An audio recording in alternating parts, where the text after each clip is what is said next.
안녕하세요. 안녕 곰씨입니다. FSL에서 올해 말 출시를 앞두고 있는 가스 히어로 이야기를 좀 해볼까 해요. 사실 P2E 게임에 대해서 언급하는 것은 굉장히 조심스럽다 보니 그동안 홍보를 안 했던 것인데요. 현재 중국과 일본에서는 커뮤니티에서 활발하게 논의되고 있다고 합니다. 엄밀히 따지고 보면 M2E는 P2E에 포함이 되기도 하고 굳이 스테픈 유저들이 아니더라도 P2E를 선호하는 유저분들도 계시니 저도 천천히 다뤄보려고 합니다. 물론 P2E 프로젝트 진입을 권장드리는 것은 아니에요. 절대 권장하지 않습니다. 스태픈을 통해 경험한 것이 있다 보니 왜 그렇게 P2E에 대해 예민한지 알겠더라고요. 그저 정보 전달 또는 제 생각을 공유하는 목적으로만 콘텐츠를 제작하겠습니다. 이번 영상의 주제는 가스 히어로를 기대하는 이유와 걱정하는 이유입니다. 바로 시작할게요. 1. 가스 히어로는 GMT 소각처가 될 것이다.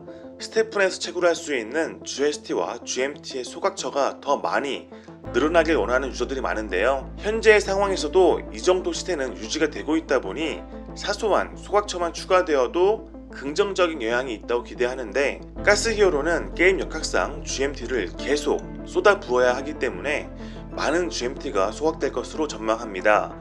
GMT 채굴은 스태픈에서만 가능할 뿐 가스 히어로에서는 매매와 약탈로만 구할 수 있다고 해요. 가스 히어로가 흥한다면 당연히 GMT의 시세가 올라가면서 스태픈 유저들에게도 좋은 일이 될 것입니다. 2. SLG 게임들의 성공 사례. SLG는 개인과 그룹이 성장하고 약탈하며 쾌감을 느끼는 장르인데요. 전투도 거의 대부분 자동으로 진행되다 보니 게임을 오래 붙들고 있지 않아도 됩니다. 동료들과 성장 방향이나 작전을 정해야 할 때는 어느 정도 논의를 해야 하긴 하겠지만 리더 역할이 아닌 이상 정해진 대로만 하면 되니까 그렇게 힘들지 않아요. 하지만 제대로 하려면 꽤 돈이 많이 듭니다. 성공 사례라고 하긴 좀 그렇지만 SLG 게임들이 많이 생기고 있고 부족전쟁, 제국건설 같은 게임을 해본 분들이라면 가볍게 시작해서 꽤 오래 즐기게 된다는 것을 아실 겁니다. 가스 히어로도 가볍게 시작하지만 오래 하게 되는 재미가 있다면 적어도 평균 이상의 성과가 있지 않을까 희망 회로를 돌려봅니다. 3. 뭔가 다른 게임 역학. 가스 히어로에서는 영웅 캐릭터가 많이 필요한데요. 이 영웅들이 실제 시간에 따른 수명이 있다는 점이 가장 인상적인 부분이었습니다. 아무리 강하고 유니크하게 키웠다고 하더라도 20일에서 60일 정도가 지나면 사망하게 되어 결국 또 다른 영웅으로 채우고 새로 키워야 한다는 것은 끊임없이 GMT가 소각된다는 것이죠. 그리고 단순히 권력, 파워가 아니라 명성이라는 요소까지 있어서 어떻게 구현해낼지 모르겠지만 게임을 다방면으로 즐길 수 있게 한다는 것은 유저를 더 많이 오래 잡아놓을 수 있는 이유가 될 것입니다. 솔직히 저는 꽤 기대를 하고 있는 편인데요. 그럼에도 걱정되는 포인트가 있습니다. 1. 과연 유저를 얼마나 모을 수 있을까? 가스 히어로에는 175개의 도시가 있고 50만 명의 유저를 끌어모으는 것을 목표로 한다고 합니다. 아무래도 스태픈 유저들이 유입되기는 어려울 것이라서 외부에서 많이 진입을 해야 하는데 FSL이 그렇게 엄청 유명한 회사도 아니다 보니까 어떤 매력을 느끼고 유입될지 모르겠어요. 조금이라도 돈을 번다거나 정말 재미가 있다면 자연스럽게 많이 몰리겠지만 아직은 확신이 없습니다. 2.